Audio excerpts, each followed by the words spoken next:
Obviously, with the Aeros not in the postseason dance, we could spend a lot of time on the negative stuff, but I want to reflect a little bit on the positive. And there has been a lot of positive to talk about. And I want to talk about, since you've taken over January 2nd, what in your mind has been some of the up times for this hockey club?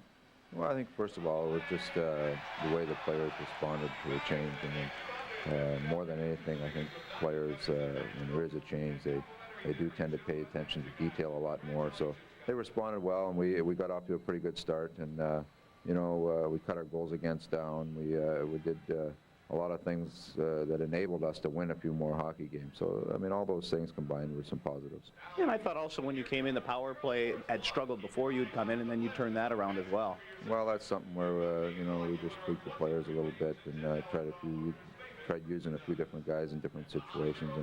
And it came around for a while. I mean, all power plays have their little dry spells here or there, but for the most part, the special teams came around a little bit. We had a couple tough games that kind of hurt the percentages, but other than that, I'm happy for the most part with it. You go back to January 2nd, it's all a blur. Everything just happened so quickly. Now that you have a chance to reflect back on it, anything you would change, anything you do differently? Well, obviously, when you don't win enough games to get in the playoffs, you look back and it's hindsight is 20/20. There's always times when you look back and you say you should have played this guy then, or maybe a different goaltender then. But you can't dwell on the past, and we've done some, like you say, some great positive things, and we'll hopefully those positives lead right into the summer, and we'll get some things done in the summer and come back with a very strong season next year. I want to look at a couple of pleasant surprises for your skaters. First of all, defenseman Carl Valman. I think that's the hugest surprise.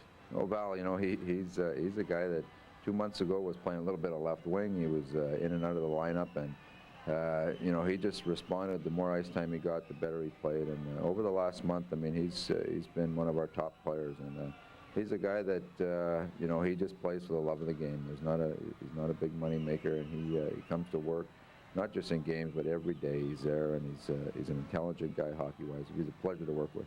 Well, in this hockey team at the start of the year, the big question mark was offense, and right away Pete Deneen brings in Mark Lamb, and he's played dividends every game. Yeah, Mark he's a real quality player, and he showed that in the NHL for years. And he's a great passer. It shows how many assists he has this year. He's been our key to probably reviving our power play a little bit. He's so smart with the puck out there, and he does a lot of creative things that go unnoticed, I think. But when you watch the tapes, he's a pretty sneaky, good little passer. Yeah, and I think if the average hockey fan were to just kind of look at the stats of team captain Al Conroy, they might be a little deceived about what he's accomplished for you this year. Al has been like our inspirational leader all year, and believe me, it's been a tough year that way. When you have a person who cares as much as Al does, it's not just about himself, but how the organization is looked upon, how every player is looked upon. He takes that leadership role with a great deal of pride. And he's gone through some tough times, I know, dealing as we all have, dealing with a season like this. But he's been probably the backbone on our team, and I wouldn't have liked to see anybody else but Al in that position. Absolutely, and we hope to see him back in that position for you next year, and we thank you for joining us. My pleasure. That's head coach Dave Tippett here in the first intermission. When we return, we will have more from the summit.